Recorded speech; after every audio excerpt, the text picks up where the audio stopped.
I think the punchline goes something like this. I'm not going to sit here and take 67 more of those.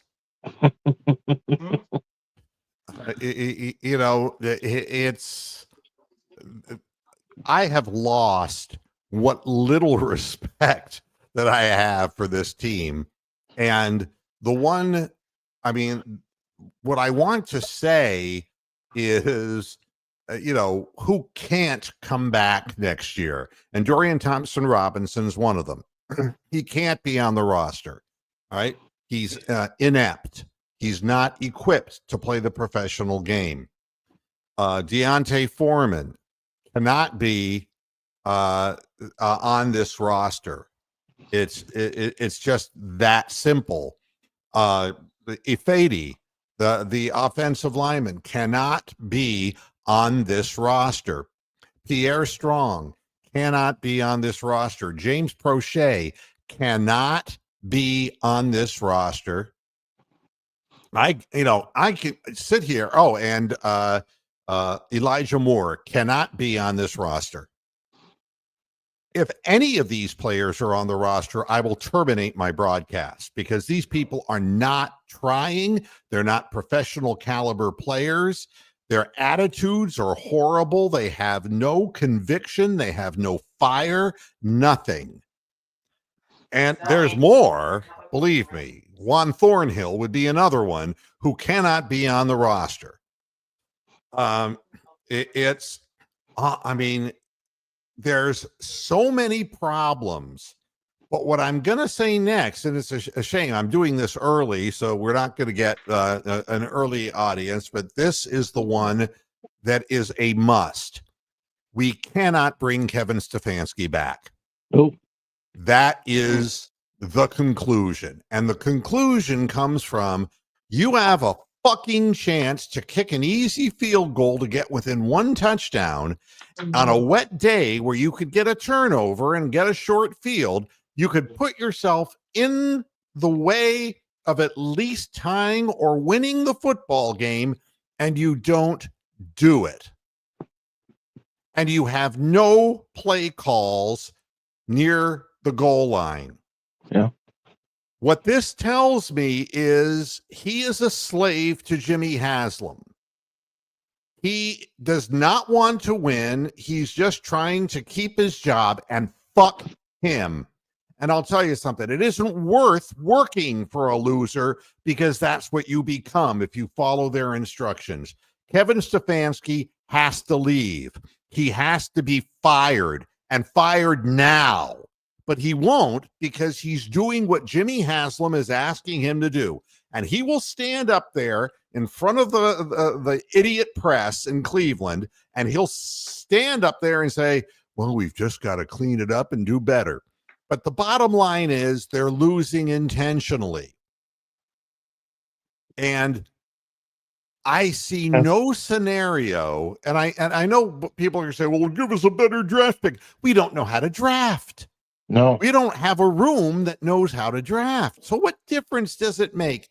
And you know what message that's telling the players? You can tell by their body language. You can tell that they've given up. They don't care. I mean, Deontay Foreman, that could have been a backwards pass. He didn't even go after the ball. Didn't even go after it. Jerry Jeudy didn't even try to drag his foot in on a reception, was dropping passes, was going on, not even stopping at the line of scrimmage, going through the motions, getting flags thrown on him. It's a bow wow as well. He's a talented bow wow, but he is a dog. Sorry, Topaz. That's an expression. No. So, you can say, well, Jerry Jeudy does good. Yeah, Jerry Jeudy does fine when there's an actual quarterback with arm strength throwing to him. Yeah, but players can't just give up. This tells you that what he's going to be when the going gets tough. Jerry Judy's a quitter, and he will continue to be because he's been paid. Now, you can't bring Jameis Winston back, and you can't bring DTR back. You are bringing Deshaun Watson back. You've got to get your hands on a quarterback who, and if it were me, I mean, if you're just going to do this and you restructured a contract, you let Deshaun Watson heal up good and well, and you get your second string quarterback and you start him the whole year, and Watson never hits the field. The only reason he stays is because you were able to restructure him and do something for Jimmy's wallet. That's the only reason that he would be here. The way it's playing out, Moo, right now, they're the 4th pick. They could very easily, if things go right next week, have the 1st pick. I'm thinking they're taking a quarterback. Well, no, they're trading down. It just something tells me that they're gonna go gung ho. It's the big name. It's gonna be that fucking Sanders kid from Colorado. Oh, I hope it's not. Jimmy Haslam did the same thing for Johnny Manziel. It's not gonna happen. I don't think that he's going to be the guy because that player isn't going to come to Cleveland. It's going to be a John Elway situation. Yeah, Deion's not going to let him come here. Yeah, and that's just it. There would be an option not to come here. I wouldn't want to come here if I was a player. I mean, what are you giving up your life for? I wouldn't want to come there if I was a coach. What do you mean to play here? Christ. Oh, and again, they're not going to fire him, and that's the point. But what I'm saying is the strategy that let's take Jimmy Haslam out of the equation. Let's take the draft out of the question. The message that you just sent to 53 men is we're not even going to try to win. We're not even interested. We're not going to kick the field goal. Fuck Dustin Hopkins. The reason his head's fucked up is he's playing for a coach who's not trying to win. I don't ever want to see Kevin Stefanski on that screen again. And here's another thing. I hate it when announcers who are assigned the Browns game, who've never watched the Browns play and know nothing about the Browns, would go on saying, what a great NFL career Dorian Thompson-Robinson's going to have. Are you fucking kidding me?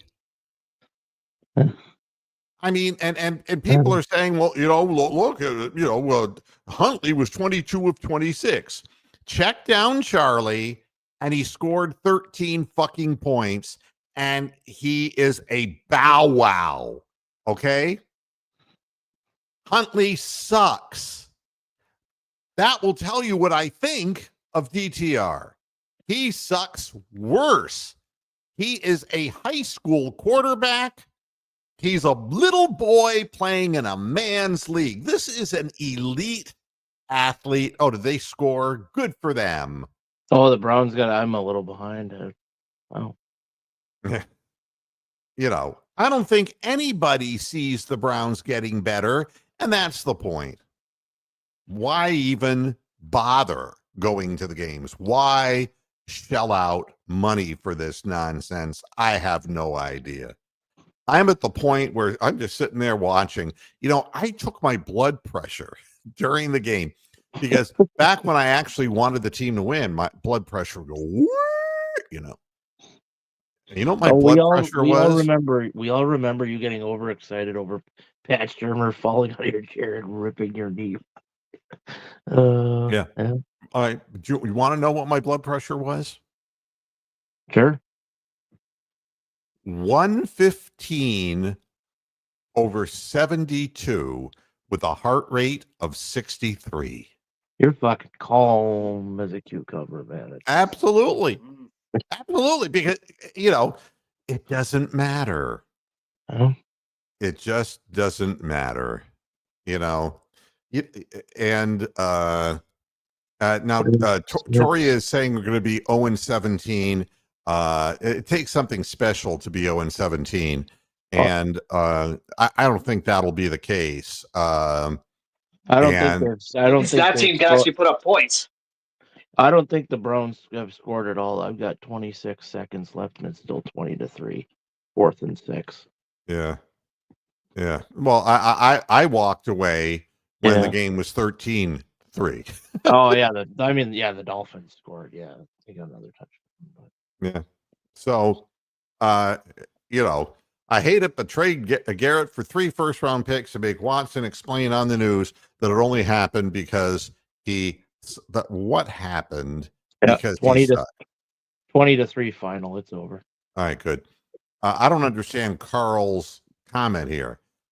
Make Watson explain on the news that it only happened because he wants Watson to take the blame for Garrett being traded. That's what he's getting at.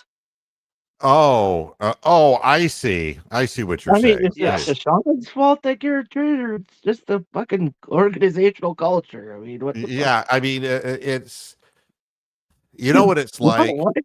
It's like when this country finds out there's already a schism between Elon Musk and Donald Trump. It was just a matter of time because Elon Musk wants the billionaires to be richer, and Donald Trump just can't come right out and say that he does too. So that it's like they're doing a WWE thing here.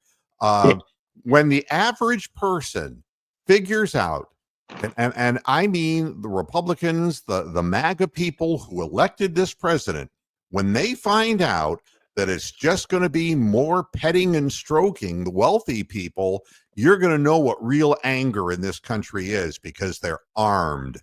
Second of all, Cleveland Browns fans are not forgiving people. They're not. They wanted their team back, and they haven't seen it since it came back. It's been shit. It's been a shit show.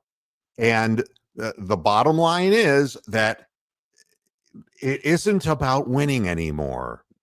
And you know what else I'm seeing that is really intriguing? Are you seeing all of these former NFL players taking jobs as college coaches? Yeah, Michael Vick just did. Yeah, exactly. The dog killer. And he's of character to coach a college football team. He's a dog murderer. I'm just being honest. And Topaz was really pissed off.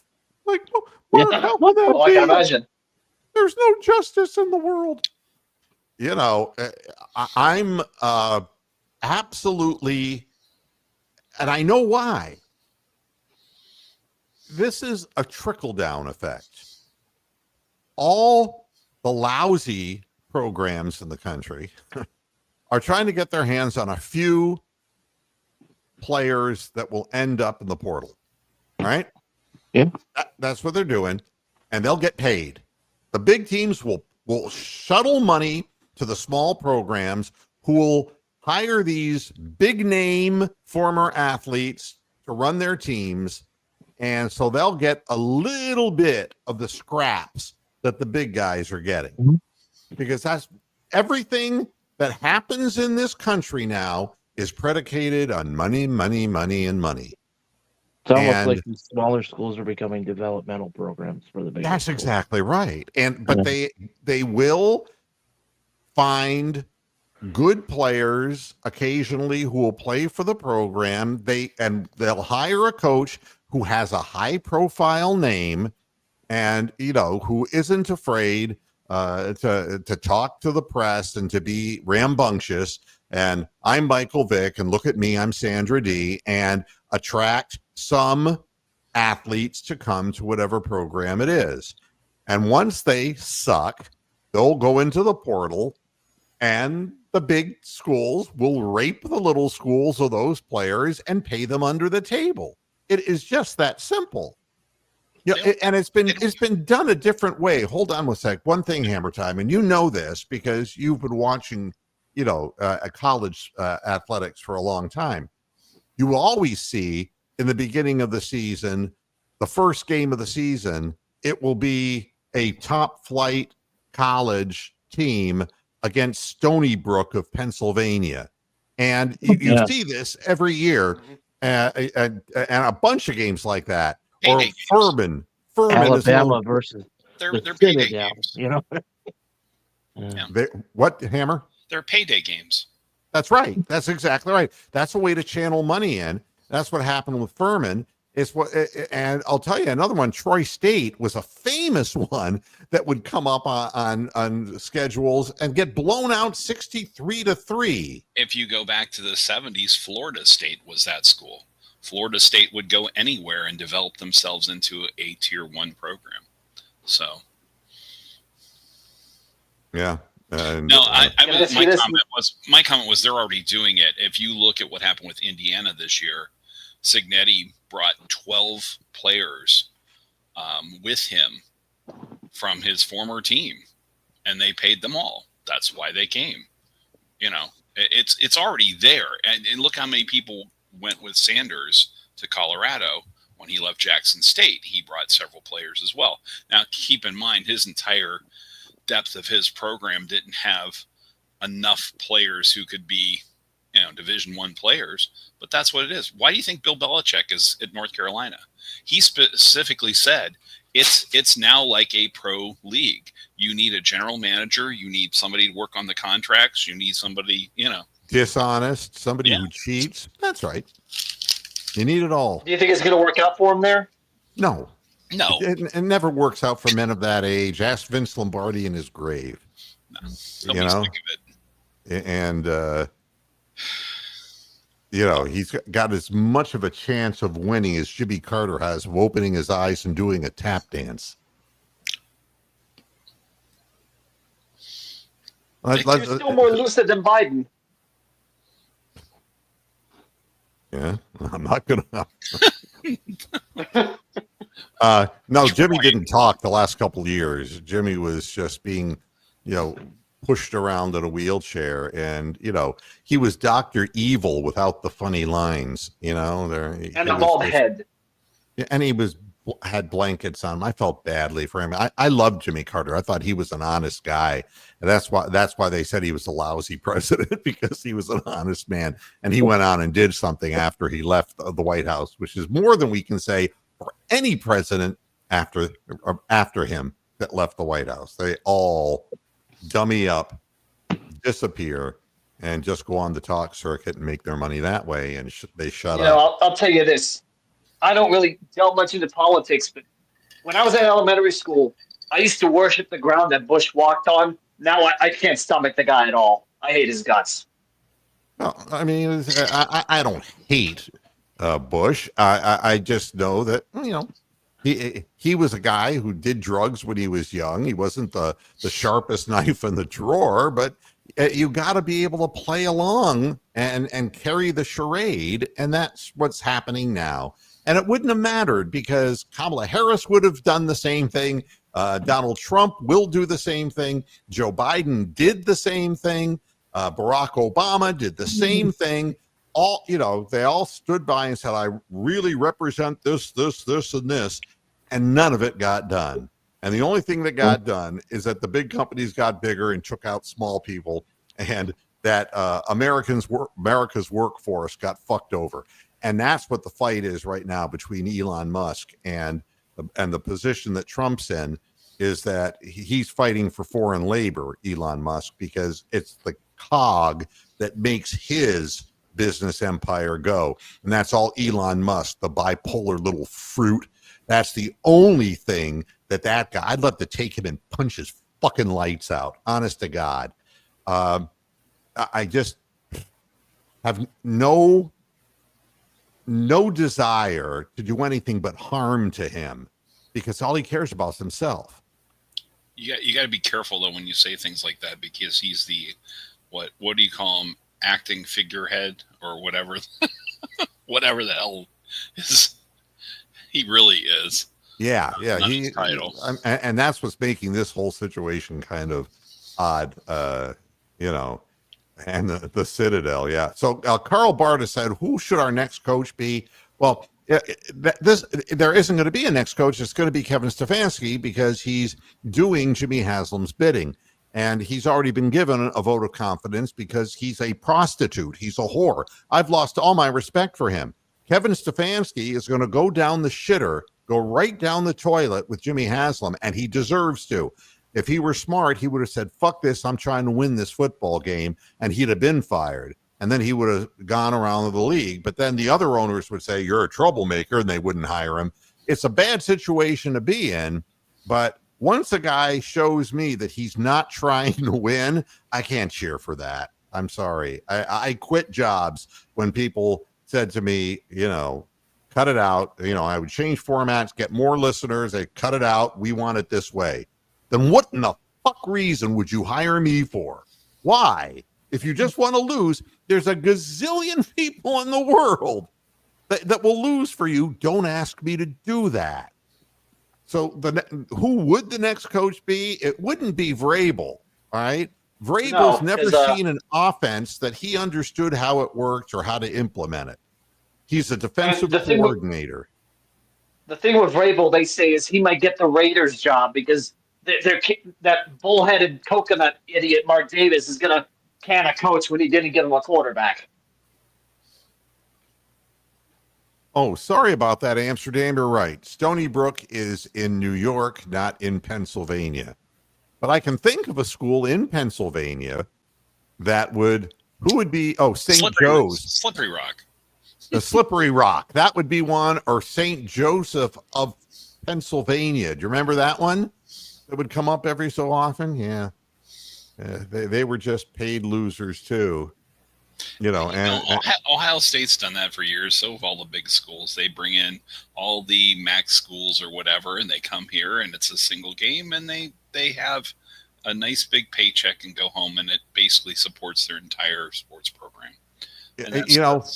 I could throw 27 of 32 against a Panthers team that, you didn't watch the game.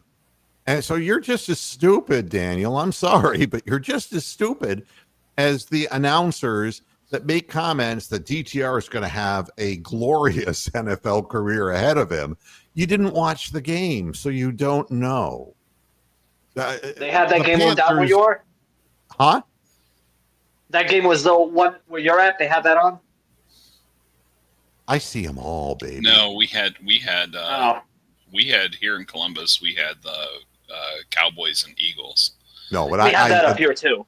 Yeah, Tampa Bay. We got the Tampa Bay games down here because I'm in that area. So the CBS affiliate runs,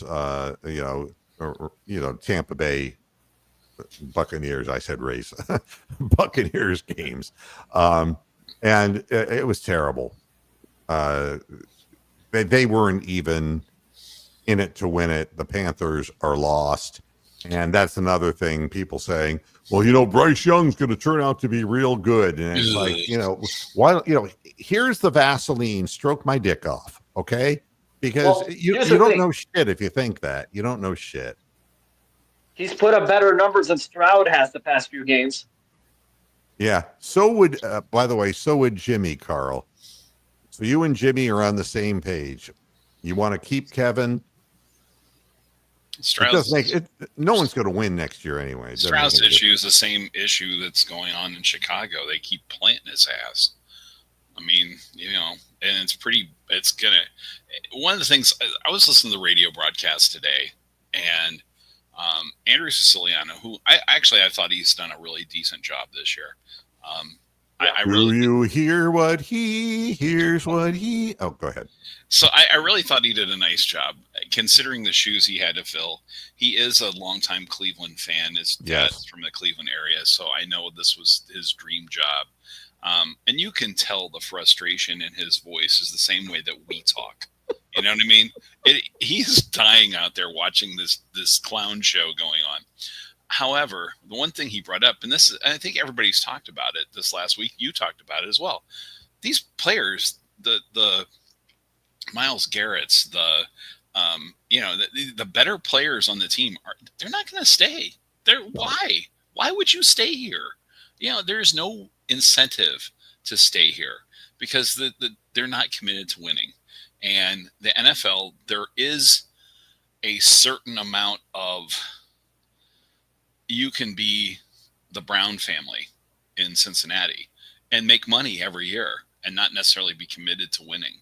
You just want to fill some stands up. Like I told you years ago, when they had a preseason game, the orange and brown scrimmage was here in Columbus, and they had a little thing you could sign up and stuff, and they would call you for season tickets. And their big sell was you can sell these tickets to the fans of the other teams and pay for them. Now that's not the way to sell tickets, but for them, that's all they had. So I don't know. That's just the truth. They're just not going to do it. 3 intentional grounding penalties. Strong being on the wrong side of the formation for a screen pass. It's just, this is just, it's brutal to watch. And yeah, and the players aren't working hard. They're not paying attention. Mr. Be Safe, they can't escape drafting a quarterback. Here's the deal. You have to draft a quarterback because I really don't think that Deshaun Watson, I mean, they'll let him go out there and lose next year, but you have to have a guy who has sufficient arm strength. I mean, if nothing else, Jameis Winston and his delusional Lord presentation, he proved that if you have a strong arm, there was one receiver, Jerry Jeudy, who was open and he could get the ball to him. Now, the problem is he doesn't have good judgment and he just will throw the ball up for grabs. The difference between he and DTR is that DTR will fumble the ball, but will throw the ball 25 yards out of bounds and get multiple penalties for grounding. But a strong-armed quarterback will be able to at least get the ball down the field. And what's the point of having brought Ken Dorsey in with a quarterback who can literally only throw the ball 8 yards? Yeah. And if he tries to throw it further than that, has no accuracy. What's the point? So, you got to draft a quarterback. That is absolutely the case. And Keith, REA, Reagan, and Reagan sold all of our jobs overseas. He shut down the unions, and he sent all the auto industry into Mexico. That's his legacy. That, and he also was senile in his last term as president, and they wouldn't let him answer questions because he was baffled, and he would pretend like when he was told to go, I can't hear you. I can't hear you. And he'd walk right by the press because he was in the throes of Alzheimer's disease. And of course, that's what killed him.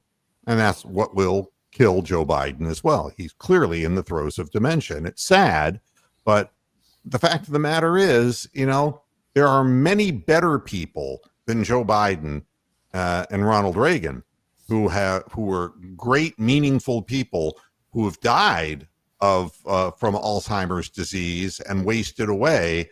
I don't feel so bad about the Bidens and the Reagans of the world because they sold their souls. They did. They sold their souls. And I feel the same way about Stefanski. He sold his soul. And for what? Because in the end, he will get blamed and Jimmy will fire him. The damnedest part of it. Charlton Heston, he's someone who wasted away from Alzheimer's. Yeah. And, and yes, doing good work is what makes people good. All right. And I never lose sight of that. And what good work have any of these ex-presidents done for anybody? They've done nothing but for themselves, their families, their personal enrichment, but they didn't do anything for society. And they were in a position to do that. Oh, God almighty. Oh, yeah, Wable, exactly. I'm so glad that I really sat down and watched that. The other thing we brought up from earlier this season, and this was watching Winston versus, was the fact that they were scoring points. The beginning, yes. They didn't score points. And so we've had DTR back-to-back weeks, and we haven't scored any points. And you won't ever. And we're not going to. So, it's just one of those kind of things that this is the thing where, and I thought about it when they said Tyler Huntley was going to start. And I'm like, okay, this can tell you, whether or not you had half a clue when you decided to keep DTR over Huntley. You had them both, and this is what you did. And you, when you looked at it today, it looks like neither of them belong in the league. Now, granted, at the end of the game, it was raining like crazy, but neither of them belong in the league. They're just. I mean, and take a look at why quarterbacks are as bad as they are. And Tony is here, and you're looking at Sam Darnold, and he looks like a different guy than he was in New York, a completely different guy. Why? And you have to believe that teams like the Jets and the Browns, they ruin quarterbacks, and that's what their point is, and ruin their confidence.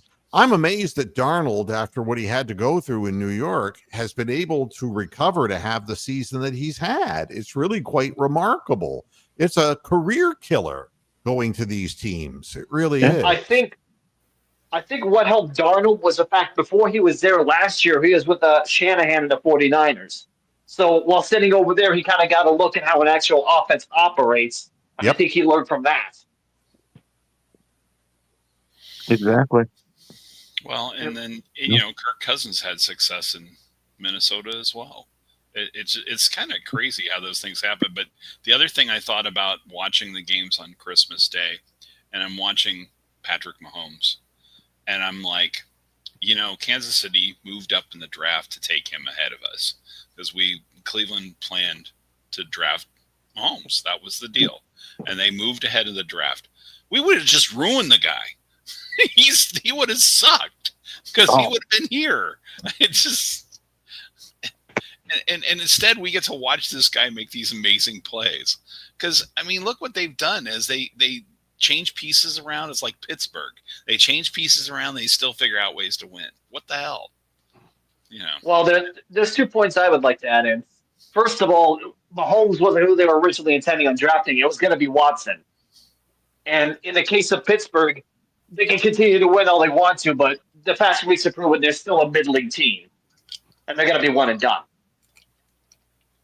I mean, you got to know that if Mike Tomlin coached the Browns, all right, or even, if Harbaugh coached the Browns, these players wouldn't even be on the roster. They'd be gone. They wouldn't be playing. They'd be wasting on the sideline. And there is that honest truth that attitude and, what you take out on the field energy-wise definitely changes the outcome of games, and it's what makes teams believe in one another. But when it all falls apart, you see what you're seeing now with the Browns, where people are just not even, they're flat out not trying. And you can see that, and there's no discipline about this. The coaching staff accepts it. The owner pockets the money. He accepts it. It's a really unhealthy environment. Let's go back exactly 1 year to today, right? The last game of the season. Think of how we felt last year. This is kind of counter your thing about the Steelers being one and done. We were thrilled to make the playoffs. It was Flacco excitement, just the way that everything felt was upbeat, and now it's once again, it's another one of these, it's just depressing. So. Yeah. And, we never hear about how Denzel Ward gets hurt. Maybe somebody looked funny at him. It was a shoulder injury. But you don't find out until, look who's not out there, and he's not coming back. And again, the announcers aren't doing their job. They didn't even have a field announcer for the Browns game because nobody cared about this game. I mean, really. Wasn't it supposed to be Tiki, and he decided to stay in the booth because it was raining? He was there. The other thing was, and this was something that Andrew actually talked about, or somebody tweeted this out, on the play where they challenged the spot, or Miami challenged the spot. Which one? Well, the one where there are challenges. There's the one guy's that was 4 of 18 in his career. There was one of them that was like right in front of him, and they actually moved the ball a half a yard closer to the line. But the one thing they talked about was CBS decided this game wasn't worth having a pylon cam at. Now, wouldn't you think that the NFL, with all the millions of dollars that they have and all the networks, would be able to put the same type of replay equipment at every game, or at least a certain amount? That seems irresponsible to me. I don't get it. It's an economic decision because the Browns are not a professional football team. You have to look at how the league views the teams. Yeah, and the Browns just don't matter. And the Browns are the reason why the Browns don't matter, because they make bozo decisions. Now, go ahead. I look at it differently. I just think the NFL has a bias in terms of what city you play in. They bury the teams that don't play in the big money markets. Well, I'd like to tell you that what I will say is this. What is proof of what I'm saying is how the Cleveland Cavaliers can be the best team in the NBA. Hands down, there's no question. They're the best team in the NBA. That's a fact. You don't hear anything about them. Nobody's talking about the players. Nobody's talking about Evan Mobley and how he's improved. Nobody's talking about how Darius Garland is having a wonderful year. Nobody's talking about the job Kenny Atkinson has done. Nothing. Because it's just not in the league's interest. But the league is having a real problem on their hands right now. Because when you are playing LeBron versus Steph, fucking old folks home reunion, what do I need to watch? I mean, who's watching that on Christmas? And that's a spotlight game in the NBA. They got fucking problems. And the same thing's true with the NFL. How many teams are really that good? How many teams can you think of that are dominant like the Joe Montana 49ers were? Okay. Or that the Pittsburgh Steelers of the 70s were. How many teams would you go into the season? Kansas City would be a team that would be mentioned, but I got to be honest with you. Patrick Mahomes is on a downslide. He's getting hurt more often, and they're not scoring points like they used to. So they are in way too many close games, and that's how you end up getting picked off in the playoffs. But the NBA has this problem. Their marketing people are old. They don't know what their younger audience wants. They're trying to make Giannis and Jokic and people of this nature the new highlight stars. But a fat, big guy like Jokic, who's incredibly skilled, but has no athleticism whatsoever. I mean, yes, he passes the ball. He can shoot behind the line, and he's strong, and you can't stop him when he gets down into the paint. I'll give you all of it. The same thing's true with Giannis. Giannis is fast. He can get down the lane. He never developed a three-point shot. Giannis didn't. He doesn't have a reliable fadeaway. He just goes to the basket and draws fouls. It's a fucking snooze fest watching these players. The Cavaliers go out. You know what they did against Jokic? They exhausted the fat fuck. This guy goes out. He smokes cigars, and he's probably drinking beer. God only knows his career is not going to be long. And they just run up and down the floor. They've done it twice that they've played Denver, and the same thing happened. Fourth quarter collapse. And Jokic is like, and he can't help. That ain't no fucking superstar. I don't know what they're promoting. Was it 146 points on Friday? Yeah. I mean, And he's the guy they're relying on by the end of the year. Ain't going to be no wheels left on him. But they have a problem. If they're still considering the has-beens, like, and I'm not being critical of LeBron. I love LeBron James and what he did for the city of Cleveland. And for a 40-year-old guy, he's doing well. But he's no longer a preeminent force. He can only play in short bursts. He can't do what he used to do over a long haul. And Steph Curry is playing for a team that nobody cares about because there's, all there is Draymond's drama. There's nothing else, that there's no side pieces there.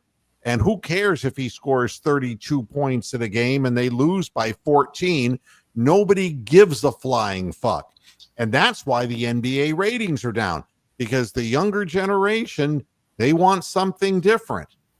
And maybe the something they want, they would see if anybody saw the Cavaliers play. And it's like, wow, Donovan Mitchell really plays a great game, but look at how they pass the ball and share the ball. Look at how many ways they have to beat you. Look at how explosive they are and how they can score 13, 14 points, bam, bam, bam, in like 2.5 minutes and pull away from people. Maybe there would be an interest in that, but we'll never know. #Cavalanche. Yeah, Cavalanche it is. Remember how everyone was talking about that Kevin Durant was supposedly the best player of basketball, and now nobody talks about him anymore? Right. When they're done with you, they're done with you. But the marketing machine is a bunch of old men. And believe me, I mean, I got out of radio because of consolidation, and they made sure that private owners were done. But you know something? I was exhausted. By the time I got out of the business, I was exhausted, and I wasn't up to fighting the government and for my business. I wasn't interested in that. But the bottom line is, if I were to go back into the radio business, I wouldn't have a clue. I am a fossil. I have knowledge, but it's knowledge from decades ago. It's not valid knowledge. It would be like asking a doctor in 1990, what's the best way to lose weight? And he wouldn't know anything about the medications like Ozempic and Mounjaro or anything like that. He would give you, an answer that was 1990s. It's like, oh, well, there's the Atkins diet. It would be like that. I mean, they need to have young people in that marketing department who can figure out what the league needs to be presented as. A great radio analogy would be Howard Stern making fun of Don Imus doing all the shows from a remote location. And now Howard Stern does all of his shows from a remote location. He has been. It's exactly, he's no longer relevant, Yeah, and what's he going to do? How many more people with little penises can he run in front of a camera? I mean, give me a break. It's old. Everybody eventually becomes irrelevant as things morph, because the people who are younger have different tastes than the generation that we come from. And you have to understand that. You can't be angry about it or deny it.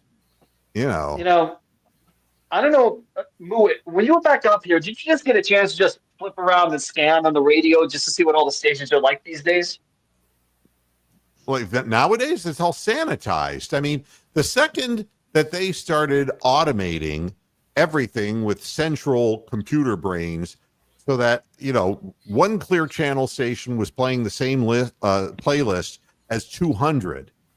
Yes. I mean, you can't do that and take the community that you're broadcasting to into account, because I'll just give you a short example. In Flint, Michigan, 48% of the actual city of Flint were African American. All right.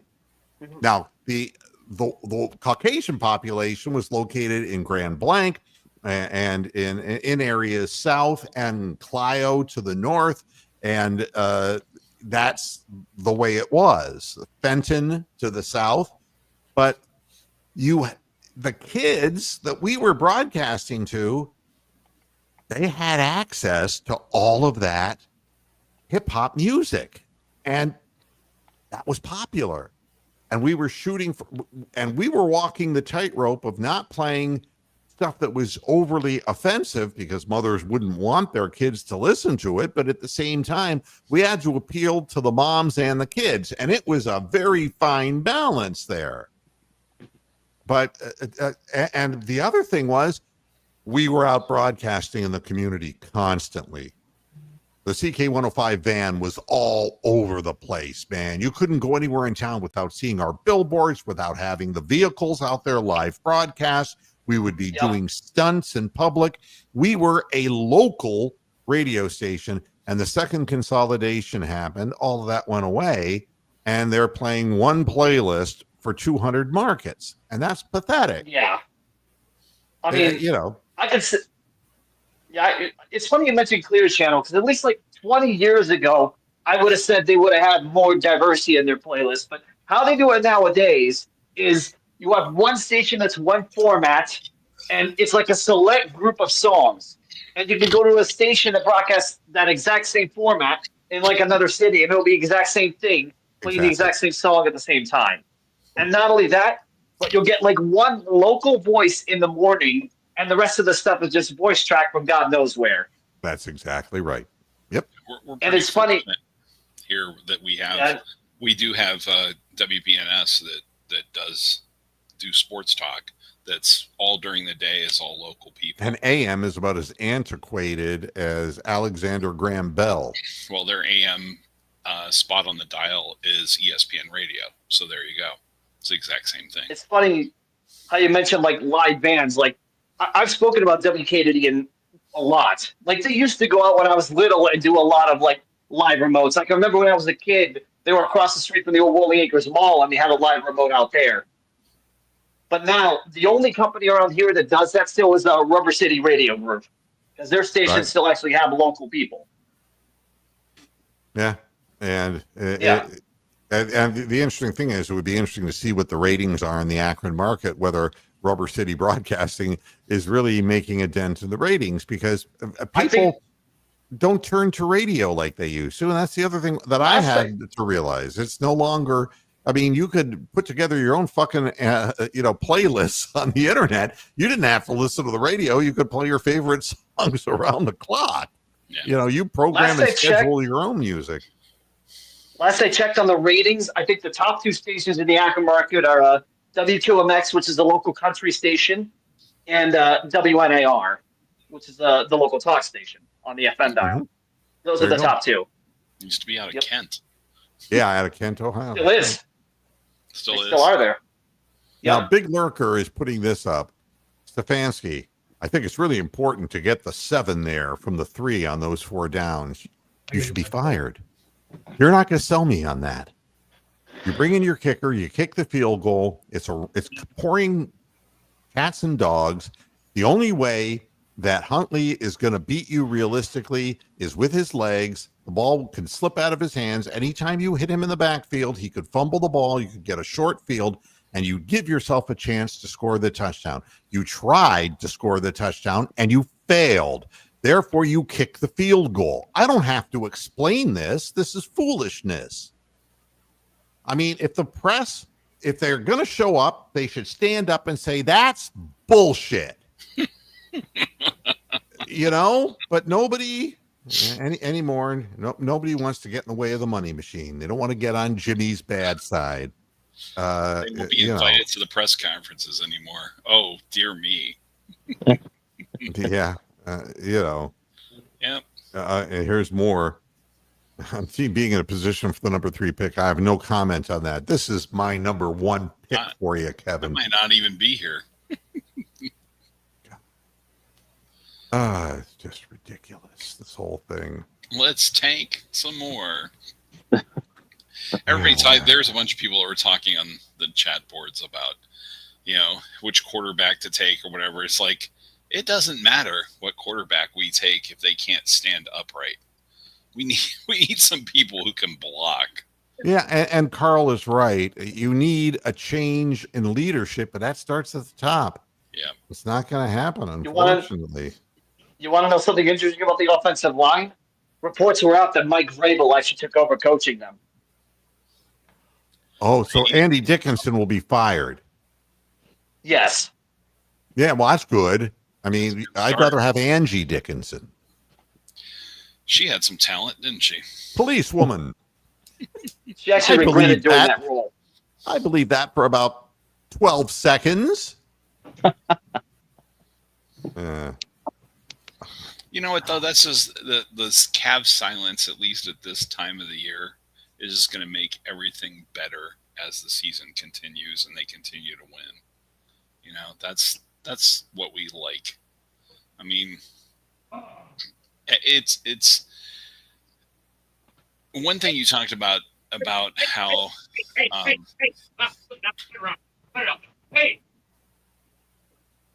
What's going on?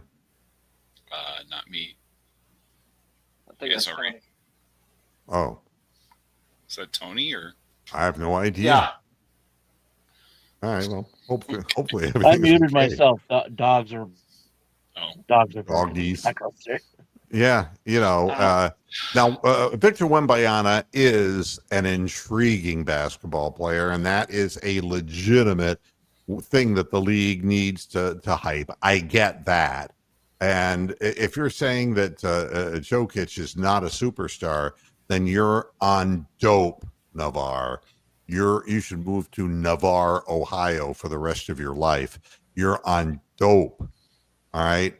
Jokic is the most valuable player and should have been all 4 of the last 4 years rather than just 3 of the last 4. If you look at the stats he's putting up, the fact that the team around him may not be as good as he is, he passes, he shoots, he rebounds. But like I said, he's going to get older and he's not in the best condition, but he is a superstar. Make no mistake. So, is that what you call him, Keith? Jokic. Okay. Try Desinex. Yeah, exactly, Richard. That's, you can fight City Hall all you want, but in the end, I did what I had to do. I sold the motherfucker and made a good living for my family and myself, and created a future for myself outside of the broadcast industry. But not everybody was in that position, and it's really a shame. And fortunately, you came and shared your skills with all of us who listen to you each and every week. Yeah, I'm sure that is about. This is as relevant as I would be in radio, right? I mean, it's so funny when I look at there are tens of people listening right now. Come on. No, when I see the statistics of the breakdowns of demographics and how old the viewership is, I think it's just like, so again, I'm not going to do what I might have to do, but I think young people see an old face and they're not going to get into this kind of thing, and I'm not going to try to be something that I'm not. I'm young and I'm into it. Age gracefully. That's what I say. And you got to understand. Did I know the great Neil Rogers? I don't know who Neil Rogers is. Because I'm really not a Florida guy. I'm an Ohio guy. So, yeah. Well, how many people in the industry in Ohio did you actually know that were like big names? Guys in Northeast Ohio who are big names. I don't know that. Like in terms of the radio business. My God, John Lanigan, Don Imus,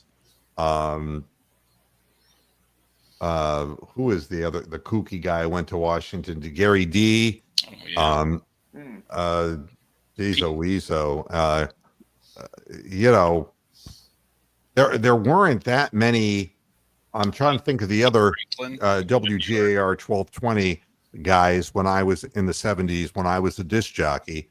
There were a few guys up at GAR. Did you know the conservative radio guy that died? I can't think of his fucking name. Where was he from?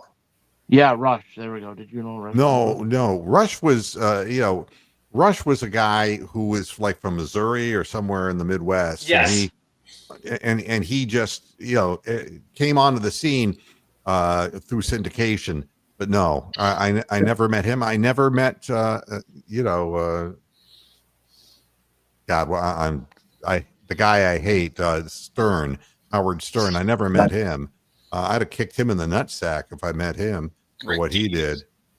Yeah, My dad said that John Lanigan was kind of an asshole. Lanigan, it was funny. I met John when I was a 17-year-old disc jockey, and he was doing a broadcast from Stambaugh's Hardware in Canton, Ohio. No lie, Molokai. Oh, yeah, we had plenty of those. Yeah. And my dad worked there for a while. Yeah. and Lanigan was there. Oh, and so he was right by the cash register. He was set up there, and I went up to him. I said, "Man, you are really, I really think you're really good at what you do." And he goes, "So do I." And my biggest moment, because at the time he was on GAR, right? He was on 1220. He was the morning show on WGAR. And I did, it was, I want to say a Rick Case commercial where all I did was what they called the tag, which was the line. It's like, Rick Case Honda now open in, blah, blah, blah, blah, blah, blah, blah. And that would be the tag. But it was a big deal because my tag got on to Cleveland radio on WGAR. And I heard it because I listened to Lanigan in the morning, and it was on Lanigan's show, and he could tell I was a young guy who was really trying too hard, which was the case, kind of throwing my voice like this. And he said, "Wow, that guy might actually have a future in radio. I don't know where." And then he went on to the next spot, and I was like crushed. I was crushed. So Lanigan dissed me twice, but it's all right. He was popular. He didn't, what did he care about me for? I ended up better than he did. He ended up writing books and doing nothing. So the last laugh I had. He did go to WMJI. He was the number one morning guy there. Yeah, he went 105.7, right? Yes. That was MJI, right? I got to meet Matt Patrick when I was 6. Oh, wow. That's a name that I hadn't thought of for a while. I was going to say that really kind of ties in exactly the same way Jason Reitman did that Saturday Night Live movie, right? The 90 minutes before the very first show. And Chevy Chase saw the movie, and he went over. He says, "You should be embarrassed." That sounds like, yeah, not faint praise, no praise whatsoever. Exactly. Yeah, Big Lurker saying Dorian Thompson Robinson said the final score and result was the same, but I thought I executed for the most part in terms of doing my job. I think you should be executed for saying that. Did you see the look on his face? Did you see the look on his face on the sidelines? Did he look like a guy who really looked like he had executed his job? This is a guy to have no faith. No faith in this guy. He dumps everything off. They're not, it's. Reminds me of John McKay, the old Buccaneers coach. What do you think about the execution of your team? I'm all for it. All for it. Yep. That's early Tubes, Frank. We're white punks on dope down on the streets of Hollywood. Yeah. White punks on dope. White punks on. Yeah, okay, enough. No more Fee Waybill stuff. I promise you. Fee Waybill was the singer for the Tubes. Tubes. Yeah. That's right. So at any rate, and no, I agree, Jason. And the result may not be what we want it to be, but this team is better than the LeBron championship team. They're more entertaining to watch. I will say this. The final Game 7, which the Cavaliers managed to win on the road, was a gutsy performance. against a really good team. And it showed that if you can get to the big game, you have a chance. The Cavaliers might fall apart and not even get far into the playoffs. But this is the most fun. I mean, I would have awe watching LeBron James do what he does. But, you know, the idea of LeBron blowing by somebody, then kicking it out to Danielle Marshall and him clanking threes is not something, you know, or Daniel Boobie Gibson. That Daniel Boobie Gibson is Sam Merrill, okay? But Daniel Boobie Gibson was getting a lot of playing time at the time. And, you know, Sam Merrill gets what playing time, you know, that Kenny Atkinson's can scrap up for him just to give them a quick injection, you know, of point scoring off the bench. But man for man, not Manfred man, but man for man, Blinded by the light. I believe wrapped up like a douche, right? Yep. This is the most fun team to watch. It's exciting to watch. They're really very good. And nobody could have a negative thing to say about this team. They're just that good. And no matter what happens, you know, there are going to be ups and downs in an 82-game schedule. But, man, I've never seen a better Cleveland Cavaliers team. And that's it. And right now, my dog is telling me, he's snouting me and says, get off the air. You got to eat your dinner, Mark, which is true. So I'm done here. And Chubba Wubba Hub, yeah, we suck again. Absolutely. And Neil Rogers was a radio legend. Maybe in Florida he was, but I didn't live in Florida and I couldn't hear Florida radio. And no, I never met Pete Franklin, although he dissed me when I was a young child calling in. Oh, yeah, you'll have to ask Bronk about him. He and Pete. No, I have, and you know, him and his stupid trades, the Bronk child trade machine that he would do, and me, I tried to stump Pete on a trivia question, thinking that I was going to get him on Bobby Wamsgons, the guy who did the triple play. The unassisted triple play back in 1920. I thought I was going to get him, but he must have been asked that question about 37 times. And he just said, Bobby Wamsgons goes, you got to do better than that, Click. My favorite all-time sports trivia question is, how many 400-yard passing games did Dan Marino have in his career? And there's a reason why it's something very memorable. None. What was his number? 13. That's it. He had 13 400-yard passing games. Oh, man. That's it. So it's something you can easily remember, you know. He had like 50 or 60, whatever. But nowadays, look at how many freaking people throw for all kind of yards. So anyway, have a great rest of the evening, folks. Yeah, I got to get out of here. And as Richard continues to name names, Sasha Pavlovich, his idea of defense was raising his arms because he didn't wear deodorant. Shower. He didn't. That's right. He didn't shower. So there you have it. So everybody, thanks a lot for tuning in to this post-game show. Do we have one more game left in this season? Next week, yes, we do. At the Baltimore Ravens, will Ratbirds. Lamar play? I don't want to watch it. But at any rate, I'll be back again tomorrow, and tomorrow's show is going to be something unfortunately different. It's not going to be such a merry mood, but I'm not going to talk about that now.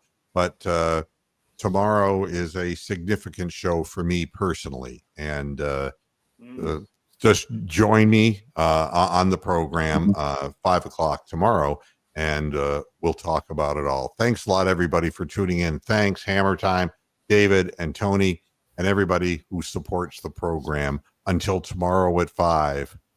Go Bernie. Hasta la vista, Pastor Heads. Good night.